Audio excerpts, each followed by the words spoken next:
Hello everyone, welcome to Pharmarocks YouTube channel. Pharmarocks के YouTube educational channel में आपका स्वागत है। In today's video lecture of MCQ test number 55, today we solve multiple choice questions on topic hospital pharmacy. So this is our important topic for a GPAT, NIPER, DIN pharmacist exam. In our today's MCQ test with proper solution and explanation is on a hospital pharmacy. So let's start in this lecture. So now you can use our mobile application where you will find the study material in a PDF files, subject wise notes, PDF and PPTs of lecture, rapid revision notes in affordable price, useful for the all the examination. So download F Pharmarox Android application on Google Play. You can also start the test series on Mover F. In that you will get 365 premium test in 365 days. Price is rupees 100 is like 28 paisa per day. MCQ solution, explanation, proper result analysis. You will also get your rank based on your performance and instant test result. So facility available on Pharmarox app.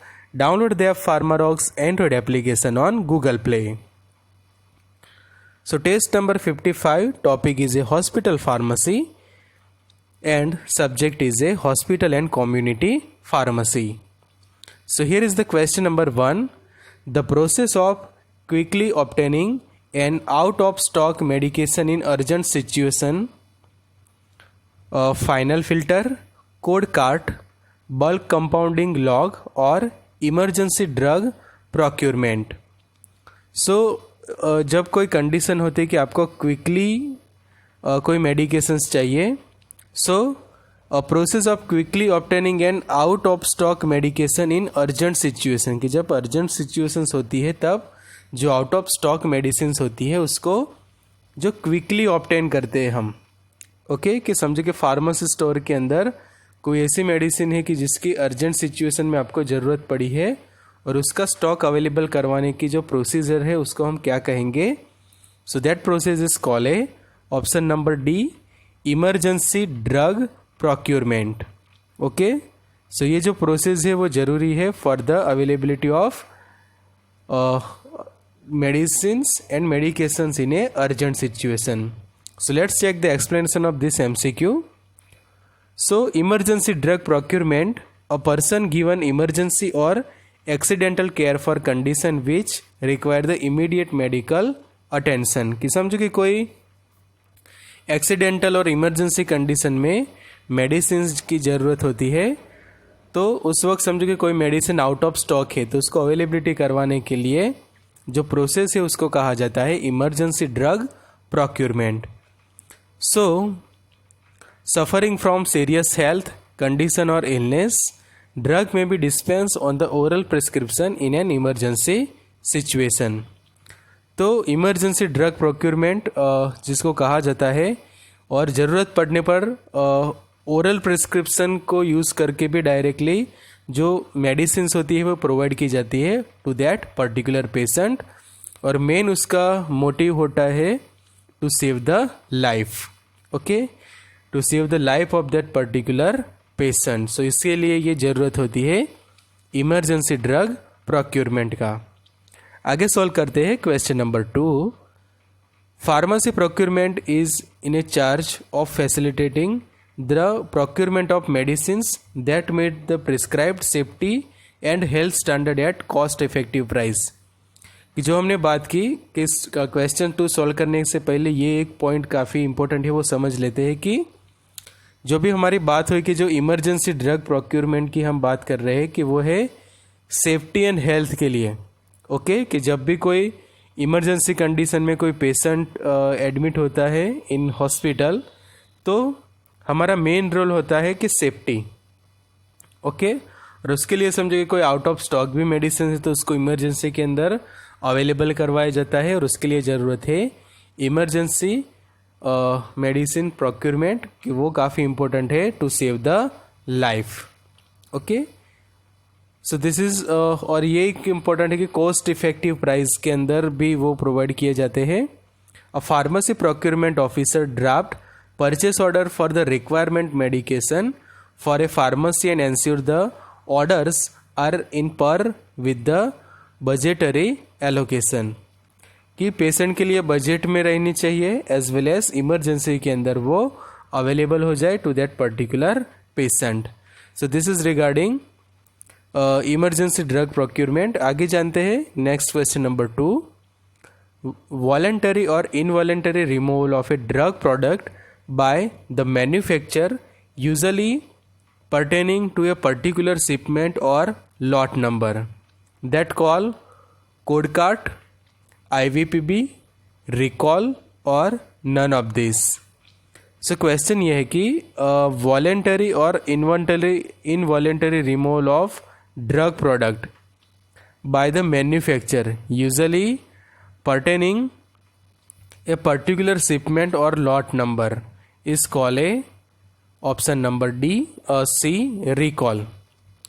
Okay, इसको हम recall कहेंगे कि recall मतलब कि normally उसका meaning समझे हम तो री प्लस कॉल. कोई भी कॉल होना मतलब कि मेमोरी के अंदर आपको फिर से याद आना. ओके, ये कॉल फ़ोन कॉलिंग के रिगार्डिंग नहीं है but it is regarding the remember, कि जो हमारी मेमोरी के अंदर कोई चीज़ याद है और फिर से आप उसको याद करते, it is called recall. Okay, so this is important for voluntary involuntary removal of a drug product by manufacturer and usually pertaining to particular shipment और लॉट नंबर रिकॉल. सो जानते हैं उसका एक्सप्लेनेशन अच्छे से कि according to the FDA, recall is defined as the action executed by manufacturer at any time to remove a defective or harmful drug product from the market when the drug is discovered to be violation of laws and regulation administered by the FDA. तो जब वो withdrawal की जाती है तो उसके related जो information है कि लाइक पर्टिकुलर शिपमेंट, कि कौन से शिपमेंट से वो गई है या फिर लॉट नंबर, तो वो सब डिटेल आपके पास है कि जो हम कह सकते हैं उसको रिकॉल. ओके, कि वो जो आपके पास मेमोरी है सब डिटेल में कि शिपमेंट कौन से शिपमेंट से वो पार्सल गए थे या फिर उसका लॉट नंबर, बैच नंबर वगैरह आपके पास अच्छे से स्टोर होने चाहिए कि जब भी इस तरह की कोई प्रॉब्लम्स क्रिएट होते हैं कि जब मेडिसिन को रिमूव की जाती है, कोई डिफेक्टिव और हार्मफुल ड्रग है, ओके, तो इजीली आप उसको मार्केट में से विड्रॉ करके वो लॉट नंबर और शिपमेंट के बेसिस पर उसको रिकॉल कर सकते हैं. ओके, मतलब कि फिर से उसको वापस जो है वो मेडिसिन को वापस ले लिया जाता है फ्रॉम द मार्केट, जिसको हम कहते हैं दूसरे वर्ड्स में विड्रॉवल. ओके, कि this drug is withdrawal due to this side effect. Okay, so कोई भी मेडिसिन जब विड्रॉल की जाती है तो उसको हम कहते हैं रिकॉल, और उसके लिए ज़रूरी होती है पर्टिकुलर शिपमेंट और लॉट नंबर की, जिससे आपको वो पता चलता है. Next question number 3. A system in which medication are dispense from an automated unit at the point of use is called batching, automated dispense system, code cart और none of this. और उसका करेक्ट आंसर है option number B, automated dispense system. कि एक system है कि जिसके अंदर medication are dispense from an automated unit at the point of use. So उसका मतलब होगा ऑटोमेटेड डिस्पेंस सिस्टम, कि ऐसे कोई ऑटोमेटिक सिस्टम है कि जिससे आप डायरेक्टली जो है वो मेडिसिन को परचेस कर सके, डिस्पेंस हो सके उसका. ओके, तो वो जानते हैं एक्सप्लेनेशन के अंदर. तो यहाँ पे हम डायग्राम में देख सकते हैं कि this is one type of automated dispense system for the medications. Okay, so let's check this कि decentralize medication distribution system that provide computer control storage. Okay, कि ये जो है पूरा कंप्यूटरली कंट्रोल किया जाता है उसका स्टोरेज, फिर dispensing and tracking of the medication. It have been recommended as one potential mechanism to improve efficiency and patient safety, and they are now widely use in many hospitals की automated dispense system जिसको कहा जाता है कि computer से control किया जाता है उसका storage, dispensing and tracking of the medications के, जिससे हम मिनिमाइज कर सकते हैं एक तो एरर, ओके, कि जो कई बार एरर्स होती है अलग अलग स्टोरेज के दरमियान, dispensing, tracking of the medication. तो समझो कि अच्छे से कंप्यूटर ऑपरेटेड सिस्टम होगी तो उससे आप मिनिमाइज कर सकते हो दिस टाइप ऑफ एरर। तो this is regarding automated dispense system in a hospital pharmacy. Next, a list of drug stock at the hospital which have been selected based closed formulary, open formulary or both A and B। The question is about the list of drug। तो वो confirm हो गया कि formula ही है, but हमें find out करना है कि ये क्लोज वाला है, ओपन है या फिर नॉर्मल या फिर बोथ ए एंड बी। तो क्योंकि drug stock at the hospital which have been selected based, और उसका करेक्ट आंसर है फॉर्मूलरी। तो जानते हैं उसका अच्छे से एक्सप्लेनेशन कि ड्रग फॉर्मूलरी, तो उसको हम क्या कहेंगे, a drug formulary is a list of brand name, generic prescription drugs that are approved to be prescribed by a particular health insurance policy or in a specific health system or hospital। Drug formularies are developed based on the efficacy, safety and cost of the drug। तो उसके related आपको एक अच्छी सी information जाननी है कि drug formulation tyre structure होता है, मतलब कि बेस्ड ऑन द प्राइस, कि टायर 1 है तो प्रीफर्ड जेनेरिक ड्रग कि वो सबसे लो कॉस्ट में, तो हम समझो कि देख सकते कि ये समझो कि आपको मिल रही है $X के अंदर या फिर X रुपीज़ के अंदर आपको ये मिल रही है। तो नॉन प्रीफर्ड जेनेरिक जो है वो टायर 2 में वो आपको $X रुपीज़ में मिल जाएगी, मतलब कि उससे डबल प्राइस में। टायर 3 के अंदर है वो है preferred branded and generic drug कि उसकी प्राइस हो सकती है 3x जितनी। फिर टायर 4 है कि non preferred branded and generic drugs कि जो हो गई उसकी प्राइस 4x जितना हो जाएगा, ओके। एंड लास्ट में जो है टायर 5, तो उसके अंदर जो भी मेडिकेशंस होगी वो हो जाएगी 5x जितनी कॉस्ट, ओके। तो जैसे जैसे आप टायर 1 से टायर 5 की ओर जाओगे तो कॉस्ट जो है वो क्या हो जाएगी, इंक्रीज हो जाएगी। तो उसके बेस ऊपर ये ड्रग फॉर्मूलरी टायर स्ट्रक्चर भी बनाया जाता है। और ड्रग फॉर्मूलरी मतलब कि जो अच्छे से मेडिसिन्स की जो लिस्ट बनाई जाती है based on their brand name, generic name as well as also regarding their price, कि प्राइस के बेस पे भी उसको टायर 1, 2, 3, 4 और 5 में आप अच्छे से उसको डिस्ट्रीब्यूट करके रखते हैं। सो this is the important information regarding the drug formulary and also about the drug formulary tyre structure के। दोनों इंपॉर्टेंट है, दोनों में से मल्टीपल चॉइस क्वेश्चंस जो है वो अपकमिंग एग्जाम्स में पूछे जा सकते हैं and it is also important for the viva related to the hospital pharmacy. आगे जानते हैं next question number 5, pharmacy located in a hospital that service only those patient in the hospital and its ancillary area. तो it is called a inpatient pharmacy, satellite pharmacy, both A and B and outpatient pharmacy। तो question is about that कि pharmacy located in a hospital, कि pharmacy जो है वो hospital के अंदर ही है and that service only those patient in the hospital, कि हॉस्पिटल के अंदर जो पेशेंट है वो और उसका जो एंसिलरी एरिया है तो उसको हम कहेंगे simply out patient pharmacy. So outpatient pharmacy located in a hospital that service only those patient in a hospital and its ancillary area। Okay, तो this is about the outpatient pharmacy prescription drop off, okay, कि जिसके अंदर patient जो है वो hospital के अंदर है एंड उसके एंसिलरी एरिया के अंदर। Outpatient pharmacy is a Selection of a hospital pharmacy department that requires to provide the following scope of service and activities to the hospital customers. First one is delivery of medication related to service to outpatient and healthcare providing working within hospital premises. मतलब कि hospital premises मतलब कि उसका ancillary area भी है, okay तो उसके अंदर जो पेशेंट है उसको आप जो आउट पेशेंट फार्मेसी से जो है वो मेडिसिन प्रोवाइड करते हैं. सो उसका रूल है फर्स्ट कि delivery of a medication related services to out patient and health care providers working with in hospital premises.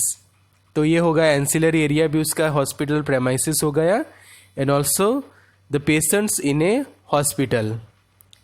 After that second जो है वो dispensing of home care medications, generation of invoices for payment according to agree payment system, medication reconciliation, patient and family education, counselling patient on related medication regimens, offering retail sale of health related material and 8 is the handling and managing the patient access or old medication. तो ये हो गया regarding the main important functions of A out patient pharmacy. उसके बाद home medication review का भी काम वो करते हैं. Documentation of Delhi pharmacy practice की जो दिन में जो भी प्रैक्टिस होती है उसका आप अच्छे से रखते हो, उसका डॉक्यूमेंटेशन मतलब कि जो प्रिस्क्रिप्शन होते हैं वो अच्छे से सेव करते हो, मेडिकेशंस रिलेटेड जो भी स्टॉक है उसका आप अच्छे से डॉक्यूमेंटेशन करते हो. Inpatient pharmacy technicians assist the hospital staff pharmacist in the preparation and dispense of a medication to patient undergoing in patient treatment.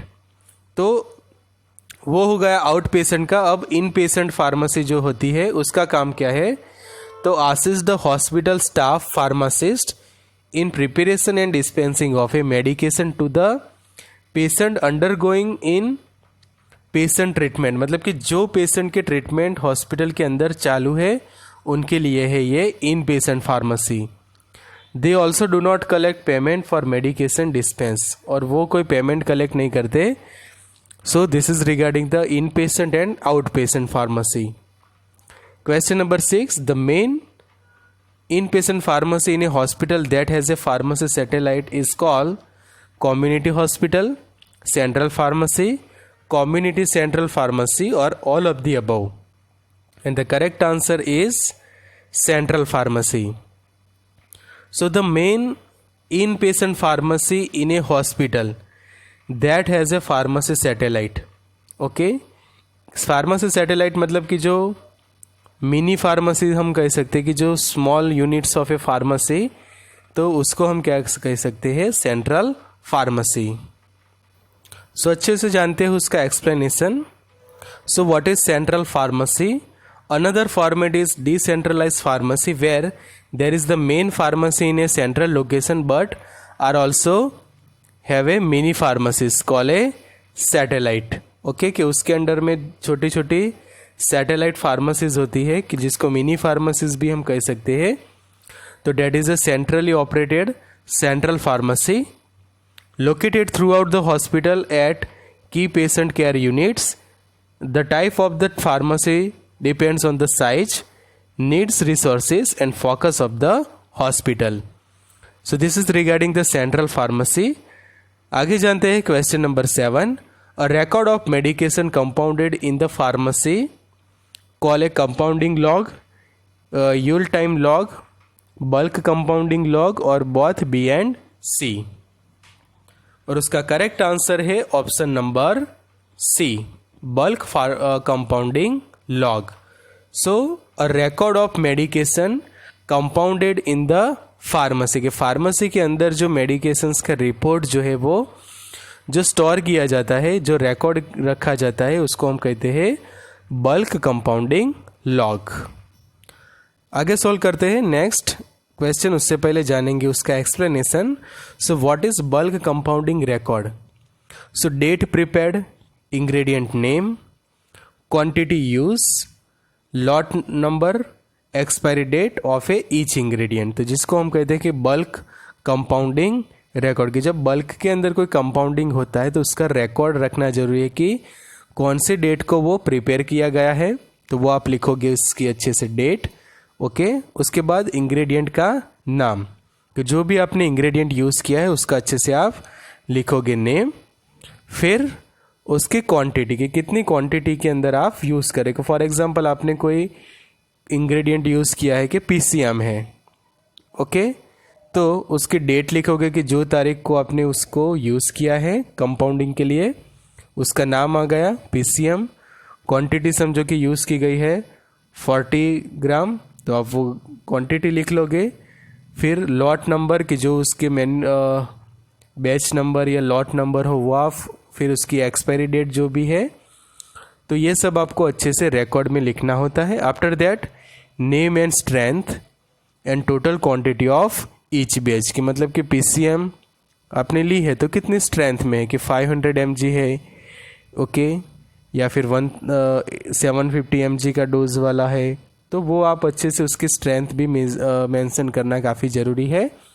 And quantity of the each batch, कि each batch के अंदर आपने कितनी quantities के अंदर उसको compound किया है। सो design for recording entire entries of compounded prescription, the log will assist the staff and identify the specific ingredient use, supplier, expiration date, lot numbers and the quantity measure or weigh। तो ये है information regarding the bulk compounding record in a hospital pharmacy. आगे solve करते हैं question number 8। A type of formulary that requires the physicians to order only the medications on the formulary list, and the options are closed formulary, open formulary, formulary or none। So question is about the for type of a formulary। So right answer for this MCQ is option number first, closed formulary। So closed formulary के definition है कि a type of a formulary that requires physician to order only the medications on the formulary list, कि जिसको हम कहेंगे close formulary. So close formulary का जानते हैं डिटेल में कि an open formulary has a no limitation to access to a medication. Open formularies are generally large. A close formulary is a limited list of medication. Okay, ये आपके लिए सबसे बड़ा मल्टीपल चॉइस क्वेश्चंस के लिए pin point है कि close formulary is a limited list of medication, जबकि जो ओपन फॉर्मुलरी होती है उसके अंदर कोई लिमिटेशन नहीं रहती टू एक्सेस द मेडिकेशन। और ओपन फॉर्मुलरी के अंदर फॉर्मुलरीज आर जनरली लार्ज, काफ़ी लार्ज होती है, जिसके अंदर कोई लिमिटेशन नहीं रहता टू एक्सेस अ मेडिकेशन, जबकि क्लोज फॉर्मुलरी के अंदर होते हैं लिमिटेड लिस्ट ऑफ मेडिकेशंस। मतलब कि फॉर्मुलरी तो आपको पता है कि एक ऐसा समझो कि हमने ऐसे कोई गाइड बनाई है, बुक ऐसा प्रिपेयर किया है कि जिसके अंदर अच्छे से हम लिस्ट वाइज ड्रग्स का पूरा इंसाइक्लोपीडिया बनाते हैं, कि जिसके अंदर अच्छे से सभी ड्रग्स मेडिकेशंस की लिस्ट है। Okay, so open formulary has a no limitations to access the medication while a close formulary is a limited list of medication. A close formulary में limit the drug to specific physicians, patient care area or disease that state via formulary restriction। So close formulary जो होती है वो limit उसका होता है of drugs to specific physician, कि specific physician वो पर्टिकुलर स्पेसिफिक ड्रग को यूज़ करेंगे पेशेंट केयर एरियाज पर्टिकुलरली, और disease state via formulary restriction, मतलब कि कुछ स्पेशल ड्रग्स जो होती है उसके लिए इस टाइप का ज़रूरी होता है of a closed formulary. Next question number 9। Protein, carbohydrate and essential nutrients given to the patient through an IV line call PRN order, total parenteral nutrition, both A and B और none of the above. उसका सही answer है option number B, total parenteral nutrition हम जिसको कहेंगे। तो यहाँ पे हम देख सकते हैं कि TPN total parenteral nutrition, the total parenteral nutrition solution will provide your child with all must of his और हर कैलोरीज एंड न्यूट्रिएंट्स, कि स्पेशली उसके अंदर कार्बोहाइड्रेट है, फिर ग्लूकोज है, ओके, विटामिन्स, मिनरल सब अच्छे से उसको दिया जाता है। Protein, carbohydrate in form of glucose, fat, vitamin and minerals की, जिसको हम कहते हैं TPN टोटल पेरेंटल न्यूट्रिशन, के मेनली उसको जो है वो पेरेंट्रली दिया जाता है, जिसके लिए कहा जाता है टोटल पेरेंटल न्यूट्रिशन, कि डायरेक्टली आप वेन के अंदर ही वो इंजेक्ट करवाओगे वो न्यूट्रिशनल्स, कि that is it is called A total parenteral nutrition. Next question number 10, a branch of the inpatient pharmacy responsible for preparing, dispensing and monitoring the medication for specific patient areas called pharmacy satellite, central pharmacy, outpatient pharmacy, or both A and C. And correct answer is the pharmacy satellite. So satellite pharmacy services are the sub pharmacies which receive their supply from the main pharmacy, कि समझो कि एक main pharmacy है यहाँ पे, okay, तो उसके under में अलग अलग सैटेलाइट फार्मेसी होती है, कि सैटेलाइट फार्मेसी 1, सैटेलाइट फार्मेसी 2, फिर एक और सैटेलाइट फार्मेसी 3, 4, ओके, इस तरह से अलग अलग हम देख सकते हैं कि अलग अलग सैटेलाइट फार्मेसी होती है under the main central pharmacy which receive their supply from the main pharmacy. So in hospital where the main sections of the pharmacy such as storing, manufacturing, dispensing are separated from each other, it is advisable to develop satellite pharmacies at the nursing station, कि अच्छे से आप manage कर सको, उसके लिए ज़रूरी होता है ये सैटेलाइट फार्मेसीज को डेवलप करना। सो उसका लोकेशन कहाँ पे होता है? The satellite pharmacies are located on each floor और alternate floor of the hospital, कि समझो कि हम देख सकते हैं कि ये ज़रूरत कहाँ है, कि जब कोई मल्टी स्पेशलिटी हॉस्पिटल हम देखते हैं, ओके, कि एटलीस्ट उसके 15 से लेकर 20 फ्लोर्स या फिर 30 फ्लोर्स 40 फ्लोर्स की हॉस्पिटल होती है, ये मल्टी स्पेशलिटी हॉस्पिटल्स, ओके। तो उसके अंदर ज़रूरी होता है कि आप ईच फ्लोर के ऊपर ऐसी एक सैटेलाइट फार्मेसी रखो, या फिर कोई अल्टरनेट फ्लोर की, समझो कि फ्लोर 1 और 2 की एक फार्मेसी है, या फिर 3 एंड 4 की कॉमन फार्मेसी, 5 एंड 6, तो इस तरह से क्या होगा, मेडिसिन का हैंडलिंग करना काफ़ी इजी हो जाएगा। और जब समझो कि कोई इमरजेंसी कंडीशन में मेडिसिन चाहिए तो आपको डायरेक्टली मेन फार्मेसी के अंदर जाना ना पड़े।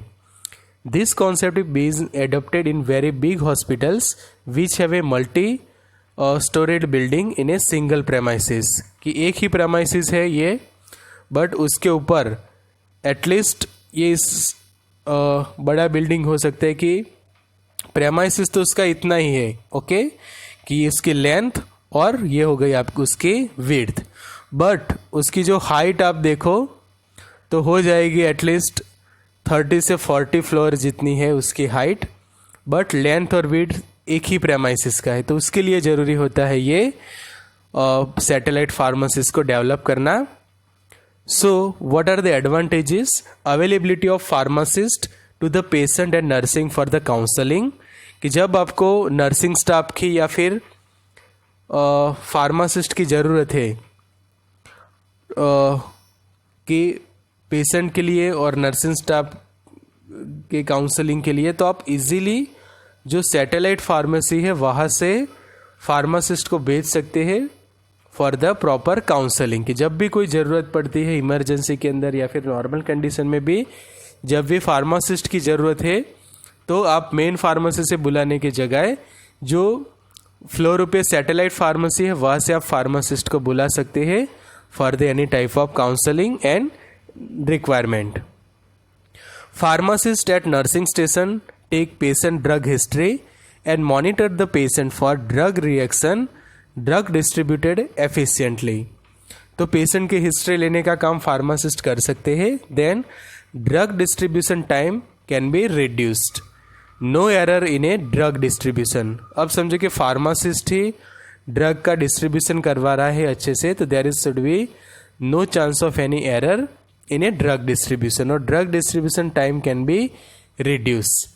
ओके, कि हर एक फ्लोर पे जब मेडिसिन का स्टॉक अवेलेबल है इन ए सैटेलाइट फार्मेसीज, तो इजीली आप उसको पेशेंट तक इजीली पहुंचा सकते हो, और उससे क्या हो सकता है कि डिस्ट्रीब्यूशन का टाइम काफ़ी रिड्यूस हो जाएगा आपका। कि समझो कि फर्स्ट फ्लोर में हम समझो कि आप एक फार्मेसी रखते हो और बाकी के कोई भी फ्लोर पे फार्मेसी नहीं रखते, तो समझो कि टोटल 30 माल की जो बिल्डिंग है, तो समझो कि 30 जो फ्लोर है वहाँ पे मेडिसिन की रिक्वायरमेंट, तो 30 से लिफ्ट से या किसी भी और तरीके से फर्स्ट फ्लोर तक आना काफ़ी डिफ़िकल्ट हो जाएगा। और समझो कि लिफ्ट के अंदर कोई भी प्रॉब्लम क्रिएट होता है, तो तब 30 फ्लोर से लेकर फर्स्ट फ्लोर तक जब मेन फार्मेसी तक आना पड़े मेडिसिन लेने, तो उसमें काफ़ी टाइम लग जाएगा, और फिर से ऊपर जाके उसको डिस्ट्रीब्यूट करना, तो it should be too much time consuming. So इसके लिए हम डेवलप करते हैं small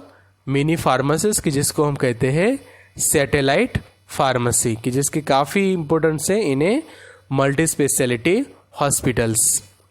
So this is regarding the hospital pharmacy MCQ.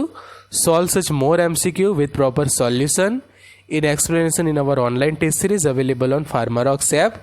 You will have to pay just ₹100 of a subscription charge of a 1 year. मतलब कि 1 साल का सिर्फ आपको ₹100 पे करके till 1 year you can do the preparation on a mobile app. So this affordable test series available on Pharmarox app. Download the app Pharmarox or contact on 9016312020.